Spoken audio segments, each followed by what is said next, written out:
Vamos abrir a palavra de Deus, lá na carta do apóstolo Paulo aos Filipenses, no capítulo de número 1. Filipenses 1. Filipenses capítulo 1. Que bênção, tivemos um montão de coisa na liturgia, ainda são 8 horas. Vou começar a pregar às 8. Filipenses capítulo 1. Quem encontrou, diga, achei. Quem não encontrou, me ajude. Está na sua Bíblia aí, vai com fé que você acha. Você chega lá. Filipenses capítulo 1. Filipenses capítulo 1. Irmão, eu quero convidá-lo, eu vou fazer isso agora também. Vamos desligar o nosso celular aí, porque tem um negócio que pode ser uma bênção, que é zap, mas pode se transformar numa maldição. E te atrapalhar de ouvir o recado de Deus para o seu coração. Então, bota o celular no silencioso e larga esse trem para lá. Ou então desliga ele aí, porque Deus vai falar com você, não é no zap agora. Deus vai falar com você no sermão. Filipenses, carta de Paulo aos Filipenses. Eu gosto de deixar aberto aqui em 2 lugares, porque se falhar a tecnologia, a folha da Bíblia está aqui. Filipenses, capítulo 1. Nós vamos ler do versículo 12 em diante. Eu vou fazer essa leitura, preste bastante atenção. Para a glória de Deus, o Eterno vai falar hoje ao seu coração. Filipenses 1, diz assim a palavra do Senhor. Quero ainda, irmãos, Filipenses 1, Filipenses 1, de 12 em diante. Filipenses 1, 12, vamos lá, 1, 2, 3. Quero ainda, irmãos, cientificar-vos de que as coisas que me aconteceram têm, antes, contribuído para o progresso do Evangelho. De maneira que as minhas cadeias em Cristo se tornaram conhecidas de toda a guarda pretoriana e de todos os demais. E a maioria dos irmãos, estimulados no Senhor por minhas algemas, ousam falar com mais desassombro a palavra de Deus. Alguns, efetivamente, proclamam a Cristo por inveja e porfia. Outros, porém, o fazem de boa vontade. Estes, por amor, sabendo que estou incumbido da defesa do Evangelho. Aqueles, contudo, pregam a Cristo por discórdia, insinceramente, julgando suscitar tribulação às minhas cadeias. Todos os 18 comigo. Todavia, que importa, uma vez que Cristo, de qualquer modo, está sendo pregado, quer por pretexto, quer por verdade, também com isto me regozijo. Sim, sempre me regozijarei. Pai, exalta o nome de Jesus. Pai, exalta o nome de Jesus nesta noite. Ele é o grande Salvador.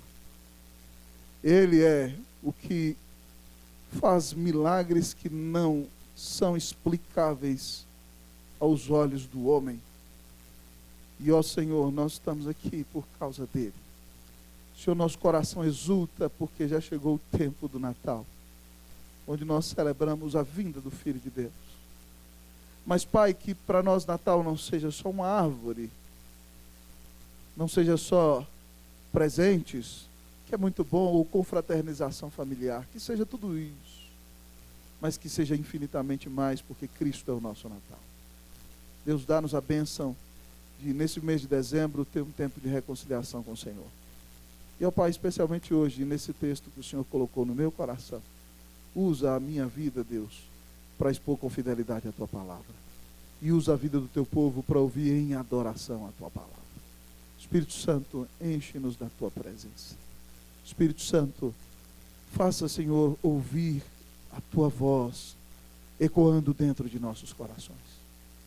E, ó Senhor, enche-nos de alegria real e sincera em ti. Fala a nossa alma poderosamente, em nome de Jesus, para a glória de Jesus. Amém. Assentai-vos, queridos irmãos.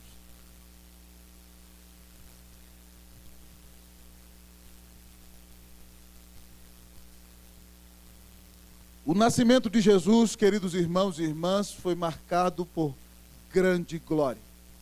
E quando o Senhor Jesus completa o tempo necessário de vida, os seus pais o levam ao templo para ser circuncidado. E é impressionante que naquele dia no templo está um jovem senhor de mais de 80 anos, um velhinho chamado Simeão. Deus lhe prometeu que ele não ia morrer enquanto não visse o Messias, o ungido do Senhor. E naquele dia o Espírito Santo manda Simeão ir ao templo. E quando Simeão, movido pelo Espírito Santo, vê o menino Jesus e o toma, Simeão louva e adora a Deus e diz: agora, Senhor, pode levar a minha alma, porque os meus olhos viram a tua salvação. E ele diz que aquele menino serviria para o levantamento de muitos e a ruína de outros em Israel. Mas ele termina a sua profecia sobre Jesus dizendo o seguinte: e uma espada atravessará a sua alma. Uma espada atravessará a sua alma. A vinda do Filho de Deus ao mundo foi maravilhosa demais e tem implicações eternas para cada um de nós. Mas a primeira vinda de Jesus a essa terra foi marcada pelo sofrimento, pela perseguição, pela angústia, pela rejeição e pela dor.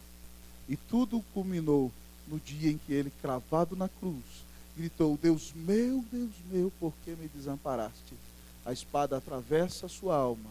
E quando ele grita: está consumado, paguei a dívida, o véu do santuário se rasga.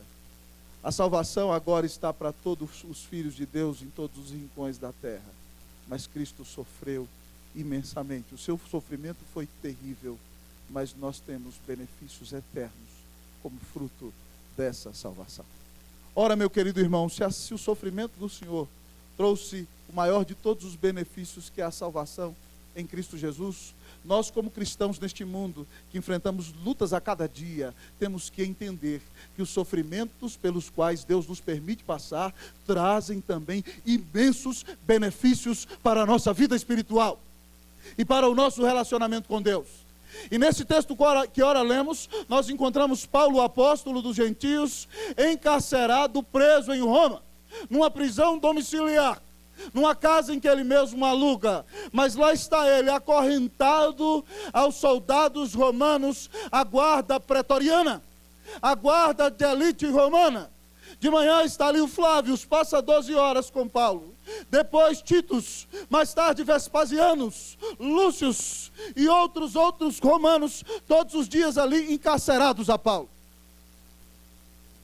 E talvez você pense que Paulo está muito deprimido, mas ele escreve à igreja de Filipos, que está numa colônia romana, uma cidade de senadores aposentados, a igreja de gente pobre, humilde e simples, que sofre, uma igreja que está vivendo grandes conflitos, e que está em grande tristeza porque pensa que o seu pastor, o plantador da igreja, está na cadeia. Paulo escreve para eles, para dizer que ele está preso, encarcerado e amarrado. Mas isso é uma grande bênção. Talvez você está sofrendo, meu irmão, e passando por uma grande angústia, e você não possa me dizer: pastor, isso é uma grande bênção. Mas preste atenção, nada na sua vida acontece por acaso. E se Deus permite que você passe pelo sofrimento, é porque Ele deseja te abençoar. E por isso, ao olhar para esse texto, o Senhor nos revela nessa noite os benefícios do sofrimento. Benefícios do sofrimento. Eu espero sinceramente que você saia daqui muito abençoado, entendendo que nada na sua vida acontece por acaso. E se você está sofrendo, é porque Deus tem um projeto maravilhoso na sua vida e quer fazer de você alguém mais parecido com Jesus. Quer moldar você à imagem do Filho de Deus, para que você reflita a glória do Senhor. Onde você pisa, onde você está, que você viva para a glória e honra do nome de Jesus. Ao olhar para o sofrimento de Paulo na prisão, o Senhor nos revela então os benefícios do sofrimento. O primeiro deles, amados irmãos, segundo o texto, é consolo. Consolo é um dos benefícios do sofrimento. Leia comigo o versículo de número 12. Versículo 12, vamos lá? Quero ainda, irmãos, cientificar-vos de que as coisas que me aconteceram têm... Irmãos, olha o que Paulo está dizendo. Paulo está preso. Ele tinha todos os motivos para chorar, para dizer que foi abandonado por todos, que foi esquecido, que foi enganado, que foi traído, que não foi reconhecido, que o Senhor não o livrou, mesmo ele tendo dedicado a sua vida inteira ao Senhor. Mas lá está Paulo preso e dizendo aos coríntios: ei, não se desanimem, consolem-se no Senhor. Vou deixar-lhes bem informados de que as minhas cadeias em Cristo, a minha prisão, tem sido um privilégio e tem contribuído para o progresso do Evangelho. Preste atenção, Paulo está preso, está sofrendo, mas o Evangelho não está neutralizado. E mesmo preso, ele continua anunciando a graça de Deus. E é assim que, preso, ele escreve para a igreja de Filipos, que ele planta na sua segunda viagem missionária, levando àquelas ovelhas amadas uma palavra de bendito consolo, dizendo que aquele sofrimento não é por acaso, que Deus está no trono, que Ele domina sobre tudo. E relembrando a nós aquilo que Ele mesmo pregou antes a estes romanos, quando estava distante deles, quando disse: sabemos, pois, irmãos, que todas as coisas cooperam para o bem daqueles que amam a Deus, daqueles que são chamados segundo o seu propósito. A prisão, o sofrimento, a perseguição, a pobreza, o câncer, a AIDS, a separação, a angústia, a dor, a traição, todas as coisas cooperam para o bem daqueles que amam a Deus, daqueles que são chamados segundo o seu propósito. Irmãos, é maravilhoso entender que o sofrimento na vida do crente vem para que o crente receba o consolo de Deus e seja instrumento para consolar a vida de outros. Esse próprio Paulo, na segunda carta aos Coríntios, no capítulo 1, versículos 3 e 4, diz: bendito o Deus e Pai de nosso Senhor Jesus Cristo, o Pai de misericórdias e Deus de toda consolação. É Ele quem nos conforta em toda a nossa tribulação, para consolarmos aos outros com a mesma consolação com que temos sido consolados por Deus. Talvez você está passando uma grande angústia para ser treinado na escola do deserto, para ser consolado por Deus. E recebendo esse consolo de Deus no dia da aflição, você vai poder parar de viver para si mesmo, deixar de ser um pouco egocêntrico e viver para servir o próximo, levando a ele o mesmo consolo que você tem recebido de Deus. Sinceramente, irmão, onde você pensaria ouvir o que você ouviu aqui nessa noite? Um homem que no seu desespero, antes de conhecer a Cristo, pula de um 9º andar. O médico que diz que não acredita em Deus, não acredita. Quando o meu presbítero se levantou daquele lugar, o povo dizia: vai cair, vai morrer, vai cair, vai morrer, e não morreu. Sabe por quê? Porque Deus tinha um projeto maravilhoso na vida dele. Deus queria que ele conhecesse o Salvador. E ele conheceu Jesus e creu. E Deus o tem usado para que outras pessoas conheçam a Cristo Jesus. Muitos aqui foram ganhos para Cristo através da vida de João Paulo. E agora ele, o Daniel, escreve um livro falando da vitória sobre o suicídio. Agora preste atenção: o Deus que o consolou e o livrou de uma queda de 45 metros é o Deus que pode consolar a sua vida e te livrar de uma queda eterna no inferno. Deus nos permite passar por aflições e nos dá consolo nas aflições, para que nós sejamos usados por Deus para ser instrumentos dele, para consolar a vida de muitos outros. Então, o primeiro benefício do sofrimento é o consolo, o conforto. Ô meu irmão, você só pode ser consolado por Deus no dia em que você passar uma aflição. E no dia em que você passar essa aflição, Deus vai te consolar. E aí você vai ser treinado por Deus para consolar outros com o mesmo consolo que Deus tem te dado. É assim a escola de Deus, a escola do sofrimento, a escola do deserto. Primeiro benefício do sofrimento qual é? Não ouvi qual é? Diga para o seu irmão que Deus te console em nome de Jesus. Que Deus te console, que Deus te conforte, que Deus afofe hoje o seu leito para a glória e honra de Jesus. Mas o texto continua a nos mostrar outros benefícios do sofrimento. E além do consolo, o outro benefício que nós aprendemos é oportunidade. Outro benefício do sofrimento que eu aprendo nesse texto é oportunidade. Versículo de número 13. Leia, por favor, comigo. Vamos lá? 1, 2, 3. De maneira que as minhas cadeias em Cristo se tornaram conhecidas de toda a guarda pretoriana. Oportunidade. Irmãos, eu acho isso maravilhoso. Deus às vezes nos coloca no vale da sombra da morte para nos dar uma oportunidade de testemunho maravilhoso. Lá está Paulo amarrado aos guardas da guarda pretoriana. Preste atenção comigo, irmão. A guarda pretoriana é a guarda de elite dos romanos. Em Roma, nos dias em que Paulo está encarcerado, há 9.000 pretorianos fazendo a segurança do imperador e da cidade. Roma tem suas legiões, mas os pretorianos são a guarda de elite. São os soldados mais bem preparados. É o BOPE de Roma, certo? Talvez quando eles iam entrando correndo, você ouvia a marcha dizendo: tropa de elite, correndo em Roma. É a guarda pretoriana. São homens muito educados. O imperador precisa do favor deles muitas vezes para reinar. E alguns deles se tornam até senadores. E vocês acham que Paulo está sofrendo demais, mas Deus tem uma intenção maravilhosa nesse negócio. A conspiração celestial é abençoadíssima porque Deus algema um pretoriano em Paulo. E você acha que Paulo fica calado diante do pretoriano? Paulo enche a cabeça assim do pretoriano o dia inteiro. Ele fala para o pretoriano: você é um homem, um grande filósofo, um guarda de elite, mas você tem uma alma eterna. E só há 2 lugares, pretoriano, para onde a sua alma pode ir. Um lugar de ira se você peca contra Deus, e um lugar de paz e alegria. Para onde a sua alma irá, pretoriano?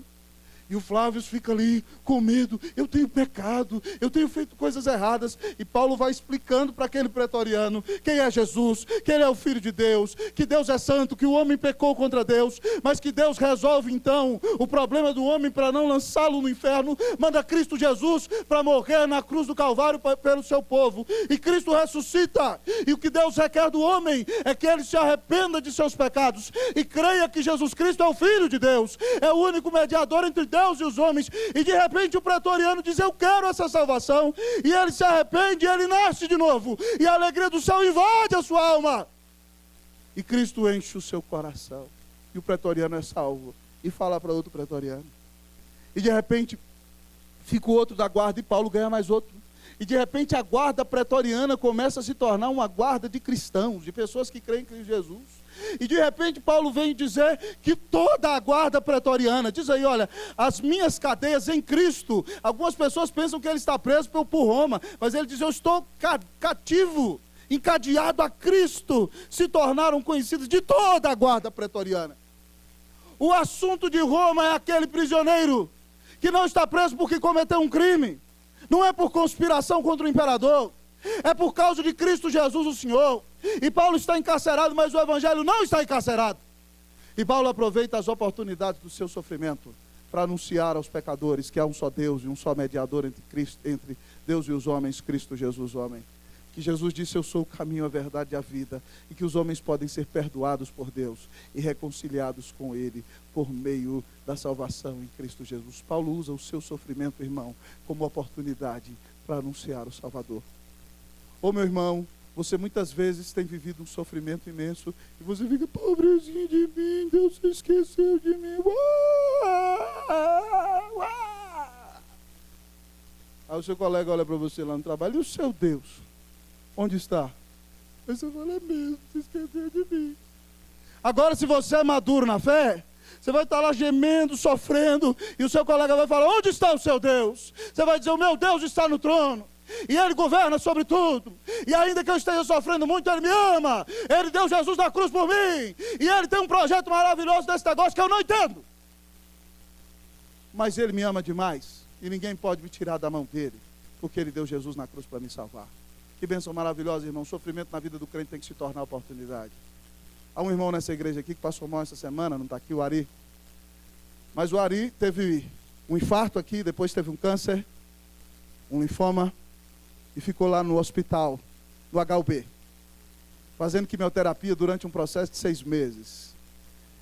E o hospital virou um campo evangelístico para o Ari, irmãos. Eu fiquei maravilhado. Um dia um homem chegou para ele e falou assim: rapaz, você está aí falando desse seu Jesus aqui no hospital, e você está no mesmo barco que a gente, com câncer, quase morrendo. O que você está falando desse Jesus aí? Ele falou assim: é verdade. O meu barco e o seu está na tempestade, mas há uma grande diferença entre o meu barco e o seu. O seu está à deriva, perdido. O meu tem o maior de todos os capitães.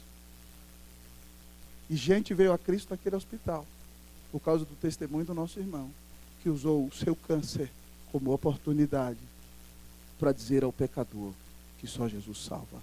O que você tem feito com o seu sofrimento, irmão? Você tem centrado em você? Ou tem feito como Paulo, usado o sofrimento para espalhar o Evangelho de Cristo Jesus? Segundo benefício do sofrimento na vida do crente, uma oportunidade. Aproveite as oportunidades que Deus te dá, em nome de Jesus. Mas há um outro benefício, amados irmãos, que o nosso texto nos diz nesta noite, do sofrimento. O primeiro deles foi consolo, segundo oportunidade, terceiro estímulo. Terceiro benefício do sofrimento, vamos repetir comigo, vamos lá? Estímulo. Diga: estímulo. Versículo de número 14.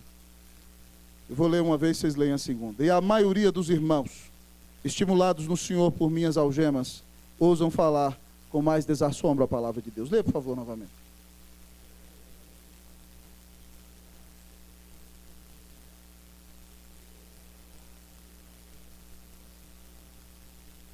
Final do 15 diz assim: o fazem de boa vontade. Leia comigo 16. Estes por amor, sabendo que estou incumbido da defesa. Que bênção maravilhosa, amados irmãos. Tem gente que pensa que quando ele persegue um crente, o crente vai sair correndo. E essa é a pior bobeira. Todas as vezes que batem na igreja, ela cresce. Tertuliano de Cartago, um dos pais da igreja, no século III da era cristã, diz que o sangue dos mártires é a semente do evangelho. O sangue dos mártires é a semente da igreja. Toda vez que batem na igreja, ela cresce. Toda vez que se levantam contra a igreja, ela cresce. Todas as vezes que contrariam os princípios da palavra de Deus e querem botar uma canga e fazer as coisas descerem goela abaixo sobre o povo do Senhor, o povo do Senhor se levanta e cresce.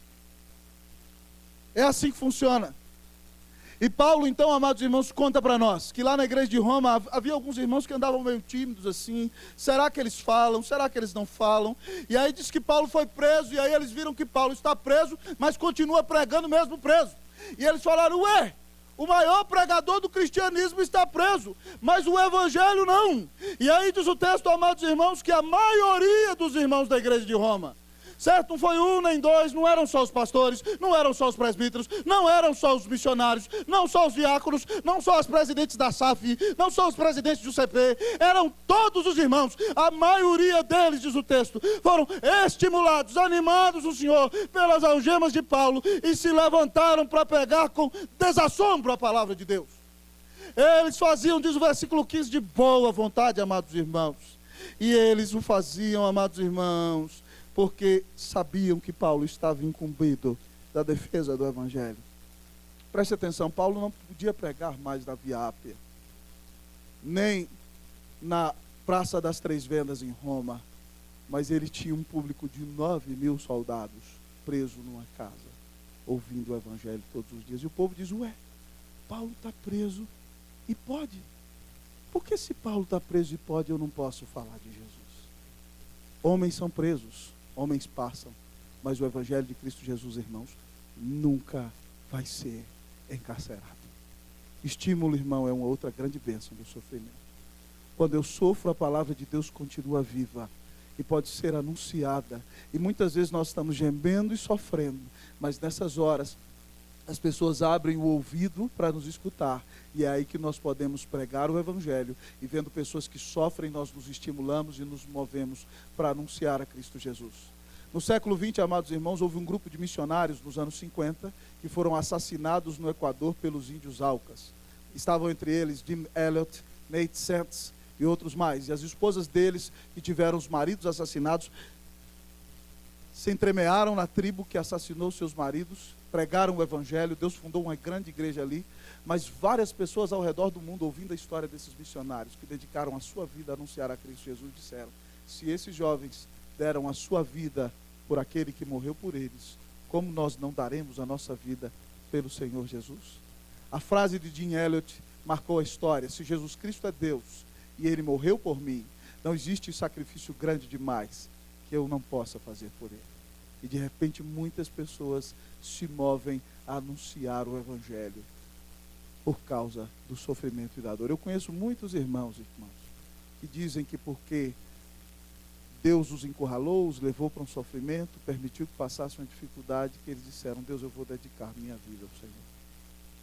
É impressionante. Havia certo homem nos Estados Unidos que na juventude sentiu um chamado para o ministério, mas ele era um exímio negociante e começou a abrir lojas de sapato, e abriu umas 6 lojas na cidade de Chicago, até que um dia ele tinha uma distribuidora e um centro de fabricação dos sapatos para onde ele levava e cobria todas as suas lojas, mas ele estava sentindo-se incomodado para deixar tudo e dedicar a sua vida a pregar o evangelho. Mas ele disse: Deus, como é que eu vou abandonar tudo? O Senhor me confiou essas lojas, tem esses funcionários, essas pessoas que eu tenho que pagar, como é que eu vou, Deus, agora larguei esse pessoal na mão e vou sair para virar um pastor, um pregador do evangelho? Até que um dia Amados irmãos, ele é acordado no meio da madrugada, dizendo que os bombeiros estavam apagando o incêndio da sua fábrica de sapatos, que ficou totalmente destruída. E quando ele chegou ali, as pessoas pensavam que ele ia gritar e ficar desesperado. E disseram: e agora? Como você está?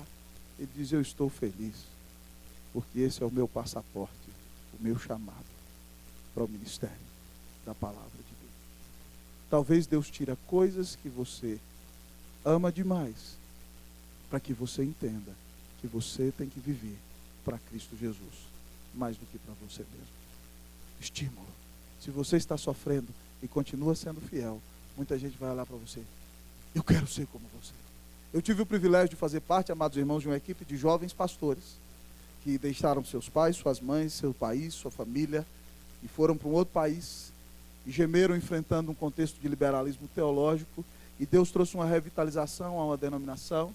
E aí nós estávamos em Natal, no Supremo Concílio, um dos presbíteros que é da mesa diretiva da igreja chilena, num jantar, senta-se e vira para mim e diz: pastor, uma das maiores bênçãos de tê-los tido no Chile, sabe qual foi? É que os nossos jovens olharam para vocês, gemendo, chorando, longe de casa, e dedicando a vida e pregando o evangelho, e eles disseram: nós também podemos dedicar a nossa vida a servir ao Senhor. E há uma geração de 15 pastores, fruto do trabalho daquela equipe naquele lugar, que estão pastoreando sua igreja e levando-a adiante para a glória de Jesus. Continue fiel. Talvez você está sofrendo, mas tem muita gente olhando para você. O seu sofrimento vai ser um estímulo para a vida de muitos. Mas há um outro benefício do sofrimento, irmãos, nessa noite. A gente já aprendeu qual é o primeiro que eu disse? Segundo, terceiro, 4, desmascaramento. Eita, pastor, desmascaramento. É isso mesmo, desmascaramento. Vamos ler aí o versículo de número 15. Versículo 15, eu leio o 15, vocês o 17. Alguns efetivamente proclamam a Cristo por inveja e porfia. Outros, porém, o fazem de boa vontade. O 17, vocês.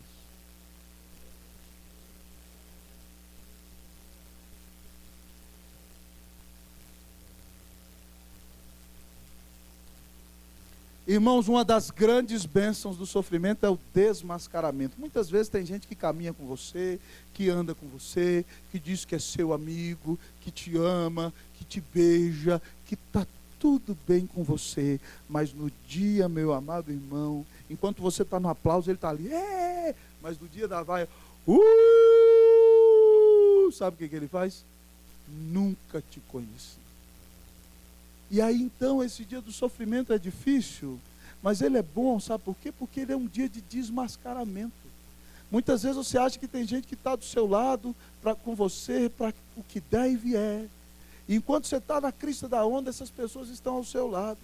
Mas é no dia da dor, é no dia da angústia, é no dia da vaia, é no dia do ostracismo, é no dia do esquecimento, é no dia da angústia que você conhece quem te ama, quem é seu amigo, quem te apoia e quem está com você. Paulo, amados irmãos, é simplesmente o maior pregador da história da igreja cristã. Paulo, amados irmãos, tem a melhor folha de currículos de serviço para o Senhor. Naufrágios, apedrejamentos, encarceramentos, açoites. Paulo não é qualquer pregador, Paulo é uma lenda. E de repente então Paulo chega a Roma e ninguém tem o know-how, a capacidade, a eloquência, as marcas de Cristo no corpo como Paulo tem. Infelizmente nem sempre quem está na seara do Senhor faz as coisas para a glória do Senhor. E Paulo diz então que como ele ficou preso, alguns disseram: agora Paulo vai ver que há outros grandes pregadores também. Agora ele vai ver que não é só ele que é eloquente, há outros também. E aí eles se levantam e pregam a Cristo por inveja, porque eles queriam ser usados como apóstolos, e estão morrendo de inveja dele. E aí eles pregam a Cristo, diz Paulo, por porfia, por querer dizer: Paulo, você está preso, nós estamos soltos. Mas Paulo não precisa, está solto para pregar o evangelho. E aí ele diz para nós, no 17, que eles pregavam a Cristo por discórdia. Amado irmão, essa palavra usada no grego aqui é literalmente politicagem, uma tradução melhor dela. tá certo? É usar de expedientes políticos para destruir a imagem daquele que é contrário a você. E para querer crescer para a sua própria glória. E para fazer um nome para si. E Paulo diz, eles pregam por discórdia, eles não são sinceros. E eles estão julgando suscitar tribulação às minhas cadeias. Depois Paulo vai ser irônico e vai dar uma risada deles aqui no versículo 18. Eles estão querendo me suscitar tribulação e estão trazendo alegria para a minha vida, ele vai dizer. Mas a grande verdade é o seguinte, irmão, o sofrimento é uma bênção. Sabe por quê? Porque o sofrimento faz cair a máscara. Faz você reconhecer quem é que está do seu lado. No sofrimento você aprende quem te ama e quem é falso para com você. No sofrimento você entende quem é fiel a Cristo e caminha com você por amizade, por amor, ou quem estava ao seu lado só porque você tinha algo para dar. Só porque queria receber algo de você. Irmãos, não é fácil. Talvez você tenha essa experiência. Eu já tive experiência. Eu já tive experiência de investir na vida de pessoas, de uma pessoa especificamente, e não digo isso com rancor, para a glória de Deus, de coração limpo, mas que caminhou ao meu lado durante anos. E eu investi, treinei, preparei. Deus usou, eu deixei a pessoa no lugar com o qual ela sonhava. Preparei, indiquei, treinei, fiz tudo. No dia em que a pessoa assumiu o lugar, ela simplesmente começou a reagir ou agir como se a pessoa que Deus usou para prepará-la nunca existisse. E no decorrer daquele tempo que eu preparava aquela pessoa, existe uma mulher pequenininha que está com uma barriga de melancia, que chegava e falava assim para mim, fulano não é seu amigo. Eu falava, você está doida? Como é que ele não é meu amigo? Fulano não é seu amigo. Eu falava, o que é isso? É meu amigo. Estou dando do melhor, Deus está me ajudando, estou cuidando do cara, estou treinando ele. Fulano não é seu amigo. Aí depois ela virou para mim e falou assim, o que foi que eu disse? Fulano não é seu amigo. É pior do que terrorismo. Ela está dando risada aqui. Mas, irmãos, foi uma bênção maravilhosa, sabe por quê? Ela tem o dom de enxergar antes de mim. Irmãos, vou contar um segredo para vocês. No dia em que eu fui casar, meu pai chegou para a Cleusa e falou assim, ó, você está casando com um bobão. Presta atenção, ele não entende muita coisa não. Ele confia demais, ele se entrega demais e Deus está colocando você na vida dele para você perceber as coisas antes. E ela é uma bênção na minha vida. Irmãos, mas que bênção é o sofrimento. Porque aí você conhece quem é quem. E aí, você não vai ficar deprimido. Fulano fez isso comigo. Não, meu irmão, sua alegria não é fulano, não. Você investiu o melhor em fulano, fez o melhor para fulano, e fulano pisou na bola, ele vai prestar conta para o Senhor. Você fez a sua parte, sua alegria está em Cristo Jesus. Então, meu irmão, o sofrimento é bom para fazer a máscara cair. Para que a gente caminhe com fidelidade em Cristo Jesus. Mas em último lugar nessa noite, porque você quer participar da ceia. Eu gosto de pregar expositivamente, por isso eu quero trabalhar o texto, pelo menos onde há sentido completo inteiro. Além de, como temos visto nessa noite, consolo, oportunidade, estímulo e desmascaramento. O último benefício do Evangelho que o nosso texto revela, do sofrimento com o Evangelho, é o seguinte, irmãos. É contentamento. O último benefício do Evangelho é o contentamento. Do Evangelho no sofrimento. Versículo de número 18. Eu vou ler a primeira vez, vocês leem a segunda. Todavia, que me importa?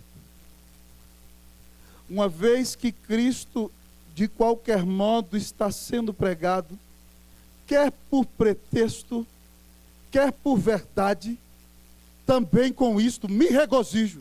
Sim, sempre me regozijarei. Leia para mim também, mais uma vez, por favor, para entrar na nossa mente. Vamos lá?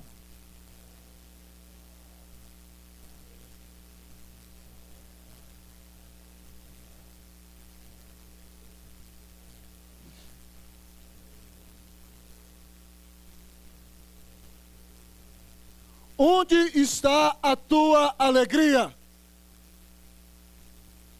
Está no carro do ano que você comprou? Se houver uma batida, ele acabar, a sua alegria vai acabar também com ele. Onde está a sua alegria? Está nos inúmeros imóveis que você tem? Sinto em dizer-lhe que você vai morrer, eles vão ficar aí. Onde está a sua alegria? está em pessoas, prepare-se, elas vão frustrar você. Elas vão pecar contra você. Elas vão entristecer seu coração. Onde está a sua alegria? Em você mesmo. Prepare-se para se frustrar, porque você não é perfeito. Você vai pecar, você vai errar, você nem vai alcançar todos os objetivos que tem. Choque de realidade e reverência. Uau! Onde está a tua alegria? Quando a tua alegria, meu querido irmão, está naquele que morreu na cruz por você, naquele que te ama sobre tudo e sobre todos. Quando a sua alegria está no fato de entender que Deus te ama tanto, que deu o que tinha de melhor por você, que deu o maior tesouro por você na cruz do Calvário, que deu Cristo Jesus, o seu maior amor, o seu maior tesouro eterno. Deus entrega para morrer numa cruz o seu único filho, para pagar os teus pecados. Nunca ninguém te amou como esse Deus maravilhoso, e Ele entrega o que tem de melhor por você. E Cristo morre e ressuscita, mas entra na sua alma, perdoa os seus pecados, enche a sua vida, muda o seu coração, te dá um lugar garantido lá no céu, mas traz o céu para dentro do teu coração. Então, quando você entende, meu irmão, que a maior bênção que você tem é ter Deus na vida, é ter o perdão de Deus e a salvação, então você vai viver contente em toda situação, e aí já não vai doer mais a atitude das pessoas. Paulo diz: todavia que me importa, tô nem aí, tô nem aí. É isso que Paulo está dizendo. Não precisa cantar a música, tá bom não? Uma vez que Cristo de qualquer modo está sendo pregado, Paulo, eu não estou nem aí, pessoal. Esse pessoal está com a motivação errada, mas eu não estou aí para julgar a motivação dos outros. Eu quero saber se Cristo está sendo pregado. Uns estão falando por pretexto, são falsos, mas estão falando de Jesus.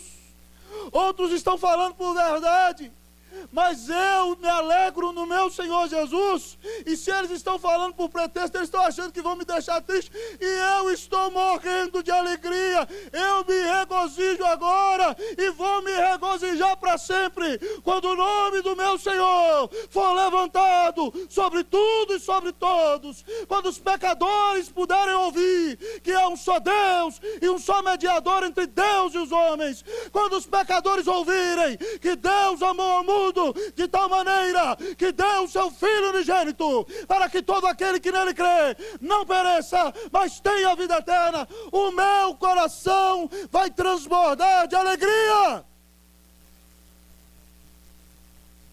Quando você é perdoado, entende que Deus te deu Cristo e deu você a Cristo, e Jesus disse: aquele que o Pai me dá, para mim é maior do que tudo, e da mão do Pai ninguém pode arrebatar. Eu e o Pai somos um. Ninguém tira você das mãos de Jesus, irmão. Nem você mesmo. Ninguém tira você das mãos de Jesus.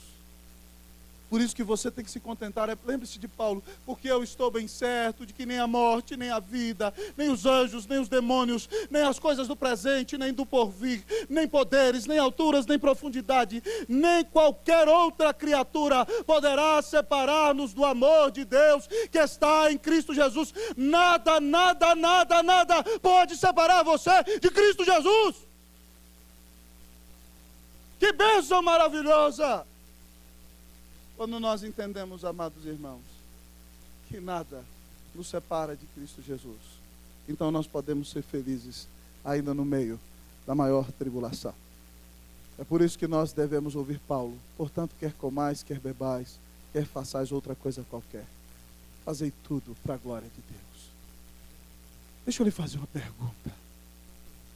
As motivações erradas das pessoas que se relacionam com você têm te incomodado além da conta? Tem? Te incomodam demais, te ofendem? Se preocupa com isso não, diga que nem Paulo: estou nem aí, estou nem aí. Eu tenho Cristo, eu sou perdoado, Ele me ama, das mãos dele ninguém jamais pode me tirar. Como você, meu irmão, tem encarado o sofrimento na sua vida? Você é um discípulo da vitimização do ser? Você é um autocoitadista por excelência? Você é o patinho feio? Ou você entende que Deus está no controle de tudo? Preste atenção. Deus nessa noite fala com você nessa pregação. E te diz que Ele tem benefícios maravilhosos para a sua vida. Consolo de Deus em Cristo Jesus. Certo? Precioso. Oportunidade de Deus para o seu coração. Estímulo para você se levantar e ser uma bênção. Desmascaramento de pessoas falsas que cercam você. Mas sobretudo contentamento no Senhor. Mas eu quero te dizer o seguinte, que o maior benefício de todos os sofrimentos que existem é o benefício que Deus te dá em Cristo Jesus, salvando a sua vida. Quando Isaías fala de Jesus 700 anos antes dele nascer, ele diz assim: ele verá o fruto do penoso trabalho de sua alma e ficará satisfeito. Com o seu conhecimento, o meu servo justo justificará muitos. Cristo viu o penoso trabalho da sua alma. Ele morreu para salvar o seu povo. Ele sofreu imensamente, o maior de todos os sofrimentos. E por causa do seu sofrimento, você tem o benefício do perdão, da salvação, da reconciliação, da vida eterna na presença de Deus. Se você quer receber o benefício do maior de todos os sofrimentos, nessa noite se arrependa dos seus pecados. Creia que Jesus é o Filho de Deus. Invoque-o dizendo: Senhor, salva-me, eu creio que Tu és o único Salvador. Diga: Senhor, vem morar no meu coração. E a Bíblia diz que todo aquele que invocar o nome do Senhor será salvo. Que Deus te abençoe ricamente, no sofrimento e fora dele. Mas, sobretudo, que Deus te abençoe com a maior de todas as bênçãos, a salvação em Cristo Jesus. Feche os seus olhos. Nós vamos ouvir Verônica cantar nesse momento.